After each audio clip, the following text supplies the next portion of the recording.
Hello, my name is Catherine Moore, social worker, mom, coffee lover, and founder of Social Workers Rise, where we inspire social workers to connect, expand their knowledge, and change more lives than they ever thought possible. I'm so excited you found my podcast. We will talk everything social work on every level from micro to macro. We will hear the stories of social workers who are doing big things, learn new skills, and most importantly, give you actionable steps to make a difference today. Let's go.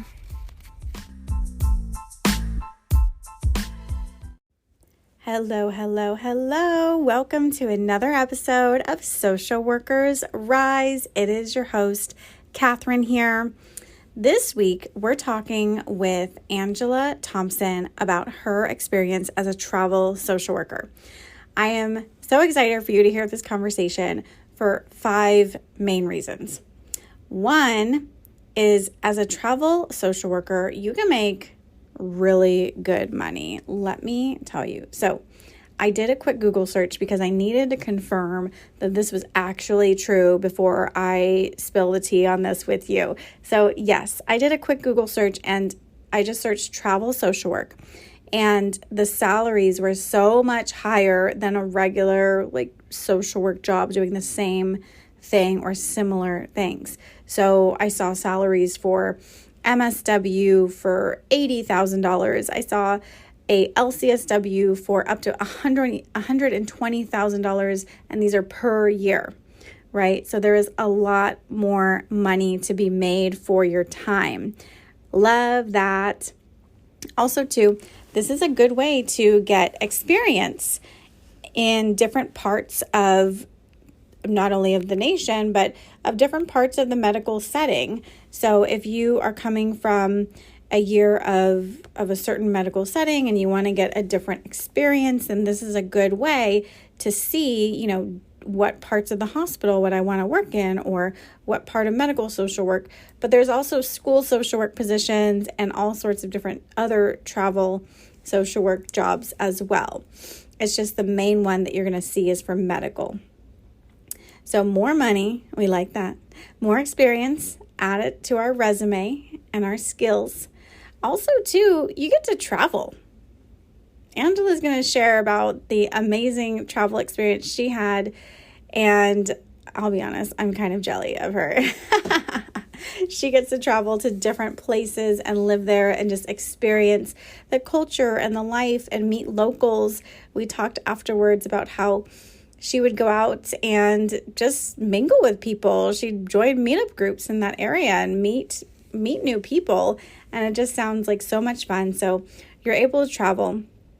Next is, it's perfect if you are relocating or wanting to relocate or thinking about relocating to another state, because this allows you to actually live there and see how it is and see if you like it, if it would be a good fit for you and your family. Or if you are already planning to move to another state, this may be a way that you could get your foot in the door in the local job market by getting a travel social work job. It'll allow you to, get your feet on the ground, move, and really get established in that community while you find a full-time job. And lastly, I like travel social work because there's no more feeling stuck. Literally, you can go anywhere in the nation. You're not stuck. You are never stuck. As a social worker, you have so many transferable skills that are vital to the workforce. And we need to be maximizing on those skills and really honoring our value that we bring. Because let's be real, your degree was not cheap. Those student loans are no joke. It has taken you years to get to this point, years of work, of school, of your own personal experiences. Let's be real too. You might have your own personal experiences that make you qualified for some of these positions. So you are never stuck. If you want to dive deeper into travel social work and you are serious, you're ready to get started, and you just want to learn more about the travel social work industry, pick up her book. The link is in the bio, and she gives you all of the secrets about how to get started as a travel social worker. This is so valuable. It's going to save you so much time. Definitely pick up her book. And we're going to listen to a quick ad by our sponsors, the RISE directory. If you are looking for a clinical supervisor, definitely check out the RISE directory. If you are a clinical supervisor, we need your representation on the RISE directory. So with that, let's listen to the ad and we will hop right into the episode.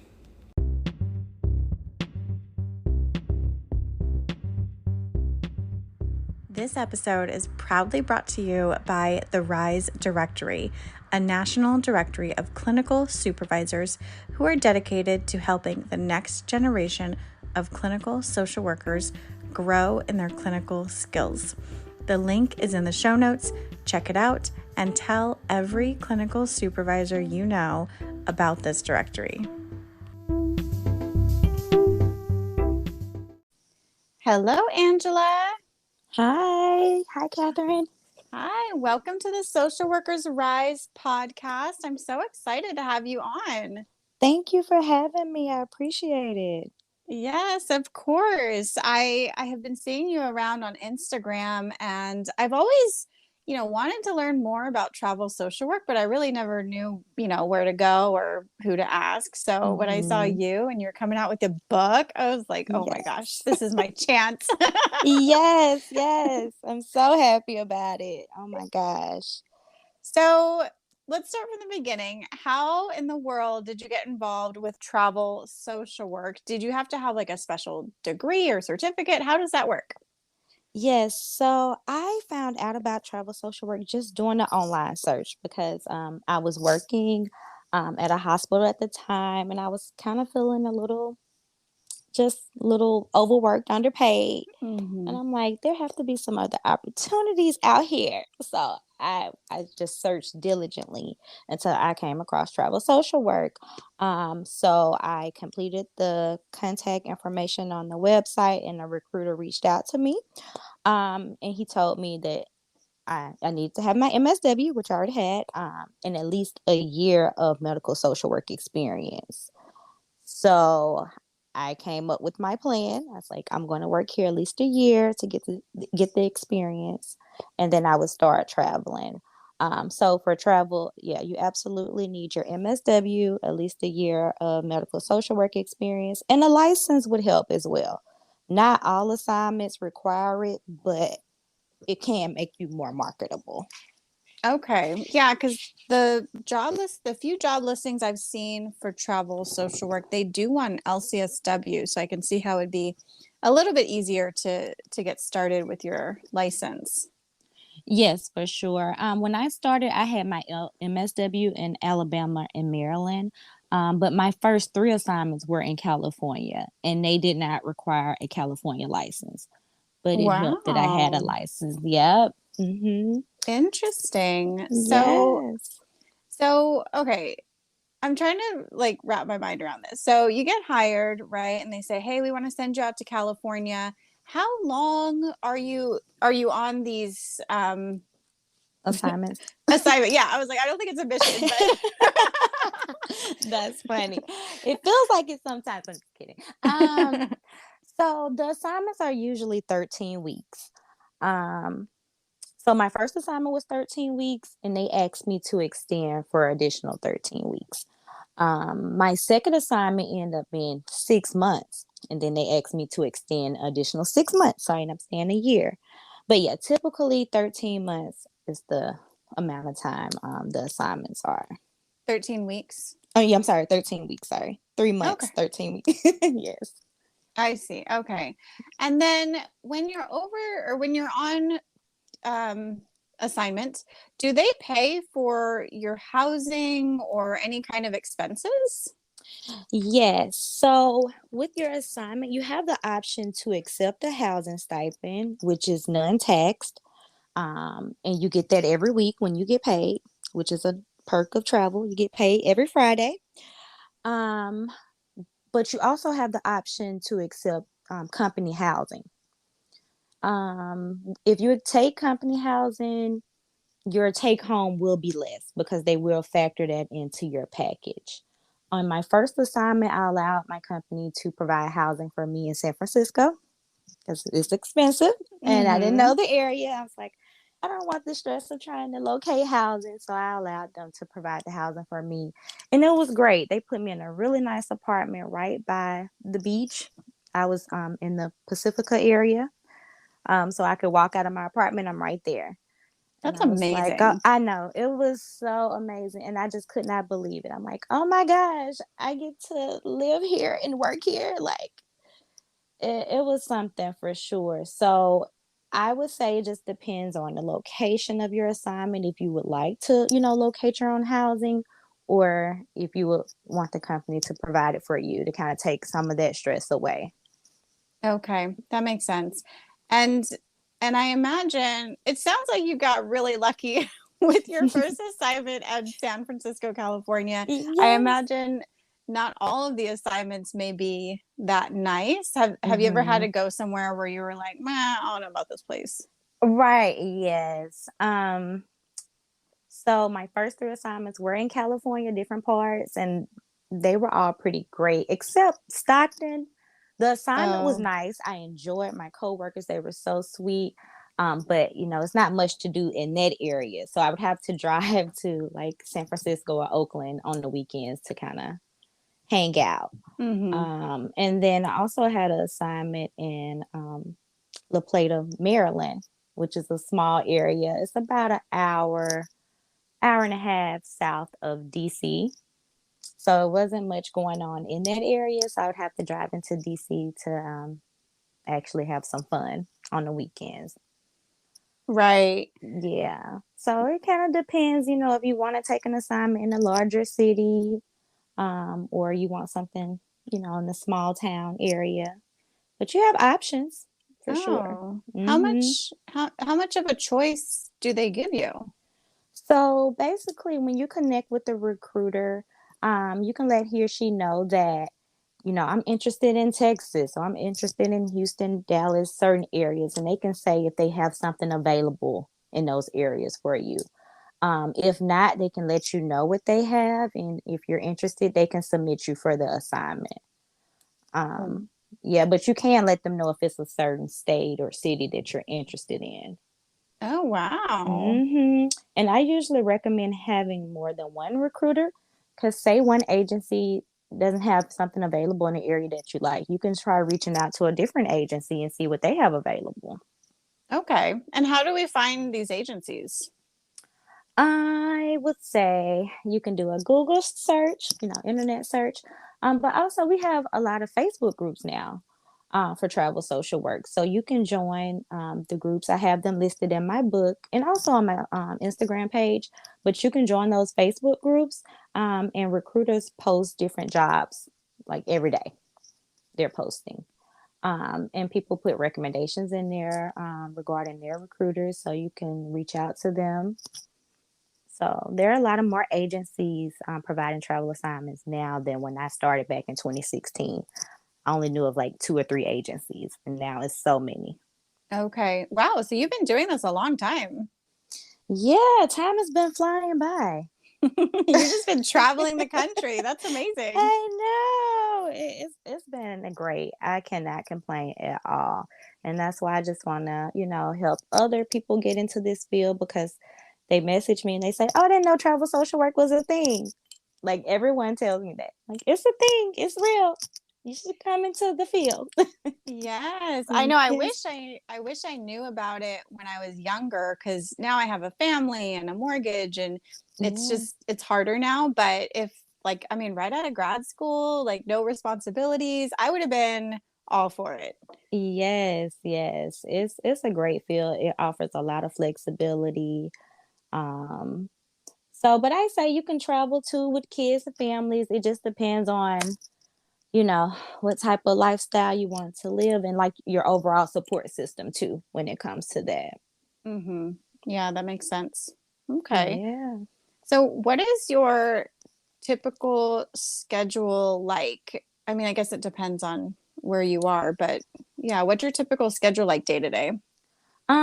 So on pretty much most of all of my travel assignments, I work Monday through Friday, um, like 8 to 4:30.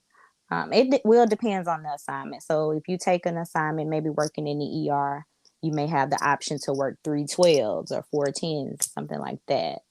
But most of the assignments I've worked are like Monday through Friday. And I work my assignments 3 months at a time. And I usually take a month or two off between assignments just to spend time at home. I have a PRN job at a hospital in my hometown. So I work while I'm at home and until I'm ready to take another assignment. Nice. That sounds awesome. Yes, I do enjoy the flexibility because I'm like, oh, I need a break. I'm gonna Yeah. take some time off. Or even while working the assignment, just making sure like if you need some time off that is in your contract before you even start the assignment, you can have those days put in your contract to be off. So that's a good thing too. Oh, Yeah. yeah. So if you needed to fly home for a special weekend or something. It's already approved in your contract. They can, let the agency know that you need to be off X number of days and Oh, they'll approve wow. it. Yeah. Nice. Yes, So, yes.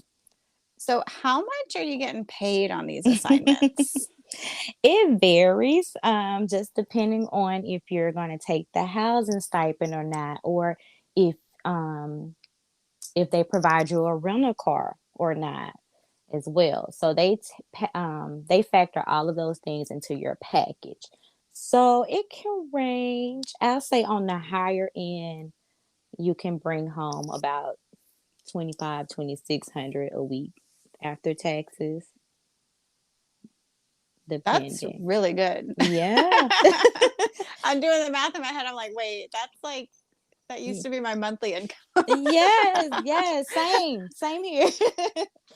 For sure. So yes, it has its perks and financially, um, it can be great, paying off debt and just overall changing your lifestyle, being able Mm, to vacation more. yeah, Yeah. that's great. So we talked about a lot of really good stuff about travel social work. What would you say is the most challenging part of travel social work? Mm, I would say just starting a new assignment, you can have like those first day jitters because you may have a strong skill set, but every place is different. So just trying to get acclimated to one, the area that you're living in, as well as the hospital that you're working at. That can be challenging sometimes. And then having to pack up and leave frequently, Mm-hmm. that can be a headache. Um, but I would say overall, the pros outweigh the cons for me. Sure. Hmm. Do you want to make your own podcast? Spotify has a platform that lets you make one super easily, then distribute it everywhere and even earn money all in one place for free. It's called Spotify for Podcasters. And this is the platform that I use because it makes it so simple to record and distribute your podcast all in one place using your cell phone. What you need to do is download the Spotify for Podcasters app or go to www.spotify.com/podcasters to get started. Have you ever gotten pushback from employees because you're new or temporary, or have your coworkers mostly been welcoming? I would say I've had a great experience with all of the assignments that I've worked. They have been super welcoming and just helpful because they want you there for the most part because they're short staffed. So it's like, yes, come help us. Mm, Thank you for being here. So I have not had a bad experience of, being iced out for being a traveler. okay, that's good. Yes. Um, have you ever had to, or I'm thinking about the topic of when hospital social workers or employees go on strike. So, Mm. have you ever been filling in for during that time, or would you, or what do you think about that? Yes, I know it can be very controversial. I had one strike. back in 2020. And it was an interesting experience. It was a 5-day strike. Um, and so also like in my book, I have a list of like agencies if that is something that you want to do as far as working strike assignments. I have a list of those in the book. But it pretty much depends, on you. Like, do you feel comfortable stepping into that role or not? But I can say that overall I felt safe working the strike, because I know that can be a concern as well as safety. So, um, yeah. Yeah. Yeah, because we can, if you're comfortable, we can talk about the controversy about this because we have a lot of newer social workers who may not understand what they might be getting into. Yeah, yeah. I've just seen on social media some people say, well, you can't call yourself a social worker, if you're working the strike, and it can get pretty ugly for sure. And I understand because we want better pay, we want better benefits, so you have to take a stand when it comes to these things. But then on the other end, patients still have to be seen and taken care of as well. So it's a tough situation. Yeah. So if you do decide to work a strike, just know people might be mad at you. Mm-hmm. They might call you a scab. Yeah. So just be prepared if Yeah. you're willing to go into that venture. Just be prepared for that. It's, we don't want any surprises around here. For sure. And I mean, I don't know if it's something, it wasn't something that I just broadcast out. Like, I'm going to work this strike. Right. I just kind of keep it to myself because it can get crazy. Mm-hmm. So, but yeah, those opportunities are, available.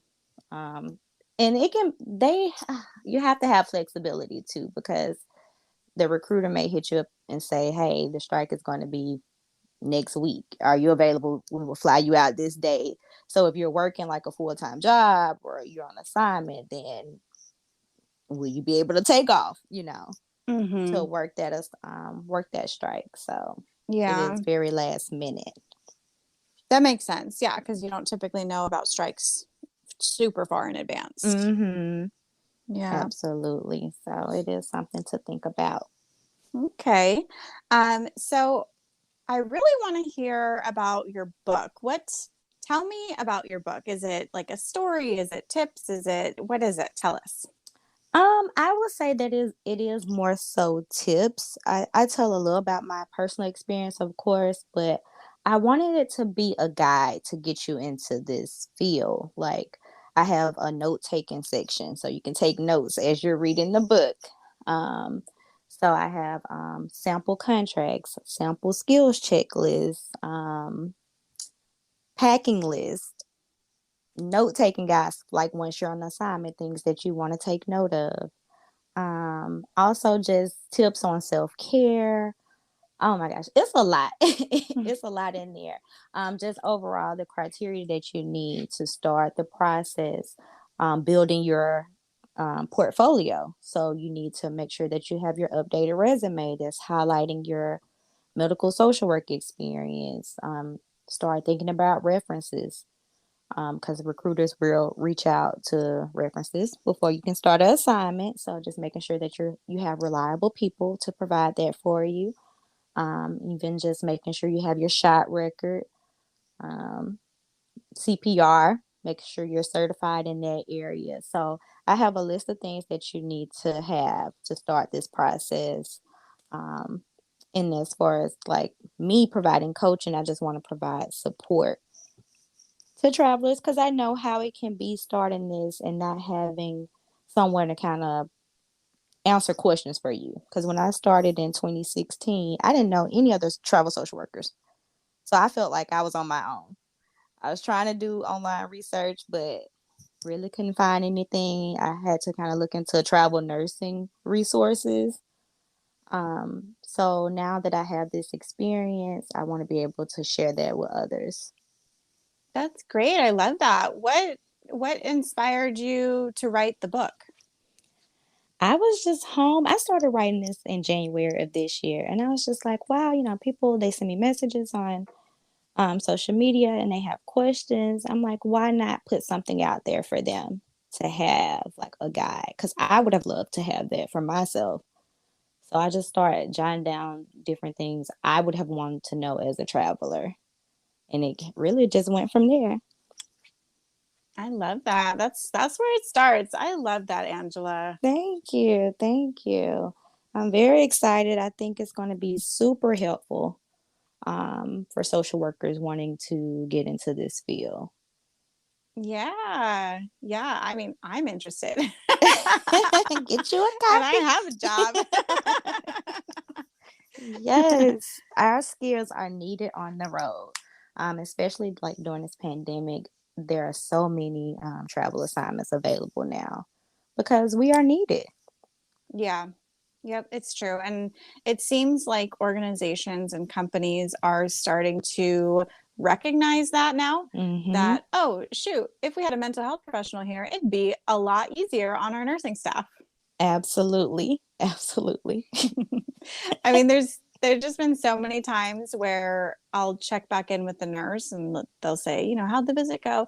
And I say, oh, I let them talk and I let them vent. That way you can do your job a little bit faster. And they're like, oh my gosh, thank you so much. Exactly. It goes a long way. A lot of them, they just want to be heard. So just Hmm. being a listening ear, oh, it helps so much. Yep. But yes. Yeah, it helps the patient, helps the nurses, helps the doctors because everyone's on the same page. They have social workers to vent to and to process everything with and to understand. And then if there's more education needed, then, we're able to say, hey, we just need more clarification on this particular part, not the whole thing. Um, Yes. Yes, so, for sure. And then just overall being the problem solvers. mm-hmm. Sometimes I feel like they say, "Oh, we don't know the answer to this." Oh, let's find social work. Yep. Like we're like the jack of all trades. They may know. Yep. I think I recently said that to somebody because they commented, they said, oh, I didn't know you do that. I said, yeah, anything that's not traditional nursing, it's probably social work. For sure. That is so true. Yep. That's awesome. So the other thing I was wondering is how does the licensing work? So if we have our MSW, and we decide to become a travel social worker, is there a way, can we get our supervision Hmm. during these assignments? Yes, you can. That was a concern of mine when I started traveling because I knew I wanted to travel, but I also wanted to get my clinical hours for my LCSW. And I'm like, oh, how am I going to do both? I'm like, I don't want to delay travel because if I keep waiting, it may not happen. So I decided to take the travel route. But on my second assignment, I met a social worker there and she said, I can do your supervision for you for free. I'm like, great. Wow. I know. And it worked out because I ended up being there a year. Then I left because you can't stay at an assignment over a year without being taxed because they don't Okay. consider it a travel assignment. I left and I came back and worked another year there. So I was able to complete like my hours with her. But if that's not the case for everyone, I would say talking with your supervisor so that you can get virtual supervision. Because as long as you're, working in a clinical medical setting, you should be able to get your hours from Okay. there. And the other thing that I thought of is there's the new RISE directory of Hmm. clinical supervisors. I don't know if you've heard of it, but I would imagine that if you go onto the RISE directory, you could probably find somebody in the state that you're going to be travel on your assignment in and Hmm. see if you could find someone to get supervision that way if the company can't offer it. Yeah, I definitely think that could be an option for sure. Um, no, I think that's a great option for travelers to look into. And the other thing that I was confused about is if you get licensed, say you said you're in Alabama. Hmm. So if you get licensed in Alabama and you go to another state, is your license still going to be valid there? You have to do the application to get like reciprocity Okay. in that state. So, because right now I'm licensed in Texas, Maryland, Alabama, and DC. So it's pretty much been an application process. You have to get your scores sent over from ASWB to the licensing board. Sometimes they want, proof of like your supervision. So you have to get that sent over to them. So it's just a process. And I talk about that in the book as well, things that you would need to become licensed in different states. Okay, awesome. Did you make more money when you became licensed? Um, I just think over time, I just started taking assignments that had a pay increase. Okay. I would say that, but I would say for most assignments, I don't know if a license would make a difference with the pay as far as Okay. having the LC versus like a LMSW licensure. Yeah. Okay. Sounds good. So, for those who would be interested in getting starting, where would where would they go? Like, who do they talk to? How can they even get started? I would say one, just making sure that they're meeting that criteria, as far as having the medical social work experience and feeling like they have a strong skill set in discharge planning if they are wanting to take assignments within the hospital setting. Because there are other assignment types, like they have home health or working in behavioral health or even working in school social work. So whatever area you're wanting to work in, just making sure that you have that experience and you feel strong in your skill set. Then I would say from there, making sure that you're like joining the Facebook groups, like travel social workers Facebook group. You have like travel case management. Join those groups, kind of see what they're talking about, see what the recruiters are posting. Follow my page. um, and start building your portfolio, like updating your resume, getting your references together, getting the items that you would need. So once you connect with the recruiter, you can get those items to them. They can start building your package so they can start submitting you to different assignments. Also, having a date in mind that you will want to start, because most of the assignments they want you to start within 2 or 3 weeks. So you want to make sure you have some type of date in mind, a game plan. Like, okay, if I'm going to start next month, what's the day I will want to start? Because the recruiter wants to know that so that when they send your information out, they can say this person can start there on this date. Um, Oh, but yeah, just kind of shopping around, talking to different recruiters, having an idea of where you may want to take an assignment. If you want to be proactive, you can start applying for a license in that state. Um, because agencies, some will provide reimbursement for your license. So that's something to think about and kind of hmm. going from there. Yeah. And I imagine too, this would be helpful if you're planning to even move to a different state, Mm, because if you can get a travel social work job in another state, it allows you that time to get established, to figure out the resources, and to search for a more permanent position. yes, for sure. It can help you kind of figure out what you want to lay roots at. Mm-hmm. Because Yeah. even just bouncing around, you may say, wow, I really like this city. I like this area. I could see this being my new home. And there you Yeah. go. Yeah. Oh, that's awesome. So, so for your coaching program, for people who are just getting started, how are you able to help them?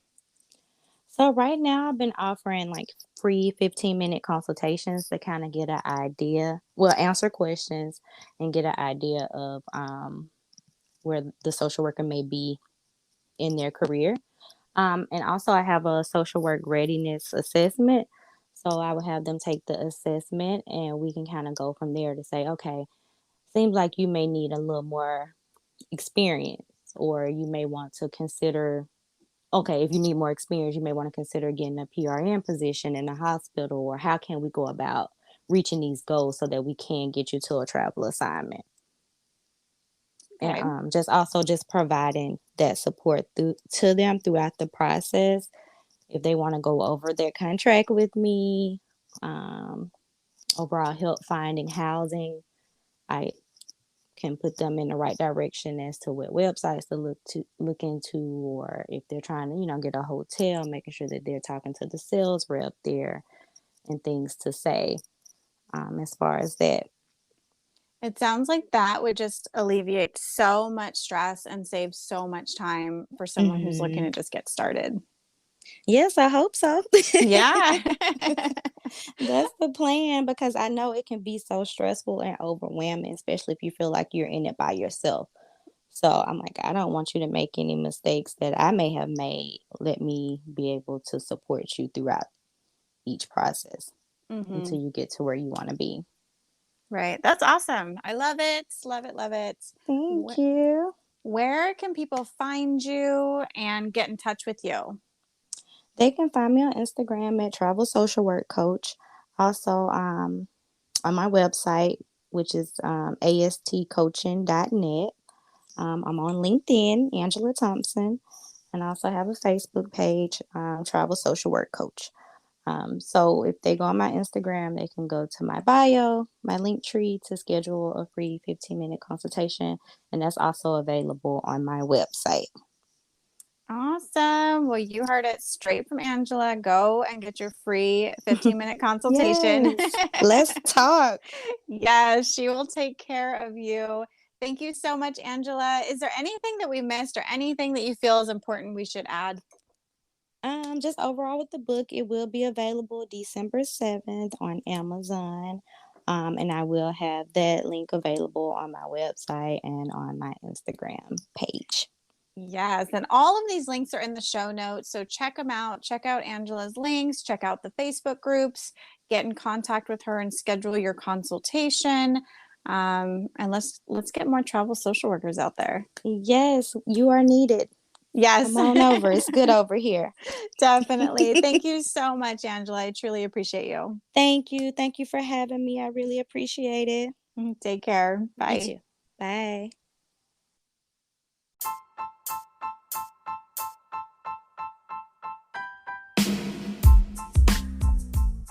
Thank you for joining us on another episode of Social Workers Rise. If you loved it, please open up your iTunes, tap the 5 stars, and leave a short note on why you love listening to the Social Workers Rise podcast. Also, if you want to share it on social media, I absolutely love it. You'll have me fangirling all over you. Take a screenshot and share it and tag me at Social Workers Rise on Instagram and Facebook. Lastly, just want to leave a little bit of legal disclosure here that the information, opinions, and recommendations presented in the Social Workers Rise podcast are for general information only, and any reliance on the information provided in this podcast is done so at your own risk. This podcast should not be used in place of professional advice, therapy, or clinical supervision. And with that, my friends, I'll talk to you next week.